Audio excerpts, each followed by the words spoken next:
자, 마지막으로 단원을 가보겠습니다. 단원을 지역은 지금 안산 그 어느 선거구보다 여야 모두에게 만만치 않은 지역입니다. 퐁당퐁당 했더라고요. 어떻게 보십니까? 맞습니다. 퐁당퐁당했습니다. 네네. 한 번은 이제 그 보수 쪽이, 네네. 한 번은 진보 쪽이 이렇게 계속 가져갔죠. 그 17대 총선 이제 그 재종결 후보가 당선이 됐어요. 네네. 열리두루당에. 그리고 18대에서는 그 박순자 후보가 당선이 됐었고요. 예. 그 19대에서는 2012년에 민주통합당의 구자연 후보죠. 천정배 의원의 보좌관 출신인데 이분이 당선이 됐어요. 그리고 20대 때는 새누리당의 또 박순자 후보가 다시 또 당선이 됐습니다. 그리고 뭐 저번 총선 같은 경우는 지금 호일 논란으로 말썽이 있었던 김남국 의원이 당선이 됐었고요. 지금 말씀드린 것처럼 그 5번의 선거 중에 한 번씩을 가져갔거든요. 퐁당퐁당. 그리고 여야 모두 꼭 가져가고 싶어 하는 지역구입니다. 예. 가능성이 여야 모두 상당히 높은 지역이니만큼 단원을 어떤 분이 나설지 궁금합니다.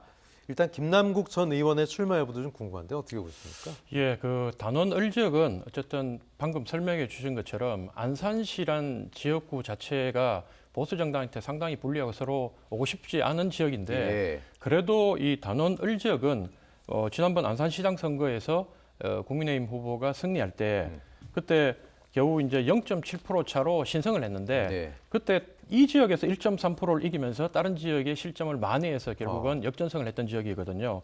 그렇지만 여전히 진보가 이제 참 강하다는 게 김동연 지사는 김은혜 후보한테 7%차 승리를 했고, 그다음 이재명 예전에 대선 후보는 윤석열 대통령한테 14% 차로 상당히 승리했던 많이 이겼네요. 예. 그리고 김남국 의원도 지난 총선 때 4.5% 이겼고, 근데 당시에 2020년 총선에서 대부분 민주당이 최소 10%, 많게는 20% 이상 이길 때 그 지역을 비교해 봤을 때는 4.5%면 국민의힘 입장에서는 이번에 충분히 이길 수 있다. 거기다가 김남국 의원이 뭐 국민들 눈살을 찌푸리면서 여러 가지 문제를 일으켜서 현재 탈당한 상태 아닙니까? 지역 여론도 안 좋겠죠. 예, 그렇죠. 그래서 예. 민주당이 이 부분에 대해서 공천 부분에 대해서 책임을 져야 된다고 이제 국민님이 계속 총선 내내 강조를 할 것이고, 네네. 그래서 후보 경쟁력이 곧 승리의 밑받침이 될 것이다. 네. 이렇게 국민의힘은 판단을 하고, 네. 국민의힘은 이제 최고의 후보를 내려고 노력할 것이고, 네. 근데 현재 민주당 역시 이 지역을 절대로 놓칠 수 없는 지역임에도 네. 불구하고 그 염치란 게 있지 않습니까? 그래서 있어야죠, 그게 좀. 예, 지금 예. 당장은 이제 그걸 못 내고 지역 인사들만 거론되고 있지만 네. 결국 마지막에 와서는 뭐 염치보다는 정치다 이래가지고 실리를, 네. 예, 실익을 챙기기 위해서 뭐 막강한 후보를 내지 않을까 이렇게 예상이 됩니다. 네, 근데 이제 네 군데 문제는 선거구가 4개에서 3개로 줄어들 수도 있다. 선거구 획정이 아직도 안 되고 있습니다. 이건 어떻게 전망하세요? 이게 큰 변수인데. 예, 선거구는 사실은 그 네 군데 선거구를 갖고 있는 고양시는 107만, 용인시도 네. 107만이 넘거든요. 예. 그리고 심지어 세 군데를 갖고 있는 그 화성시도 인구가 93만이에요. 그렇죠. 그리고 그 도시의 크기는 안산시의 4배 크기고, 근데 겨우 63만을 가지고 4개 지역구를 유지한다는 건 사실은 좀 무리가 있고, 네. 그래서 지난번 2020년 총선 때도 이게 이제 안산시 가벌병으로 고치도록 선거구 획정위원회에서 제안을 했는데도 불구하고 이 각 당의 이해관계에 의해서 이걸 다시 무산시키고 4개를 유지했거든요.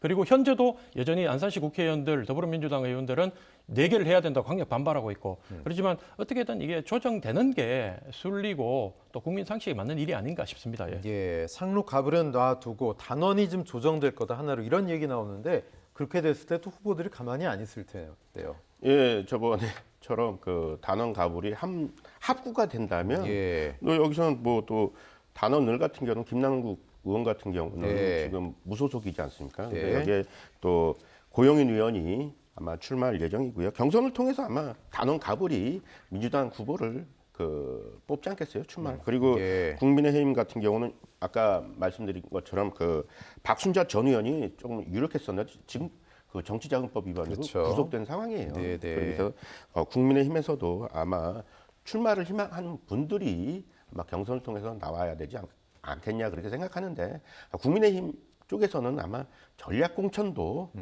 배제하지 않을 지역이라고 생각합니다. 알겠습니다. 경인 아침반 오늘은 안산 지역 살펴봤습니다. 두 분과 말씀 여기까지 나누겠습니다. 고맙습니다.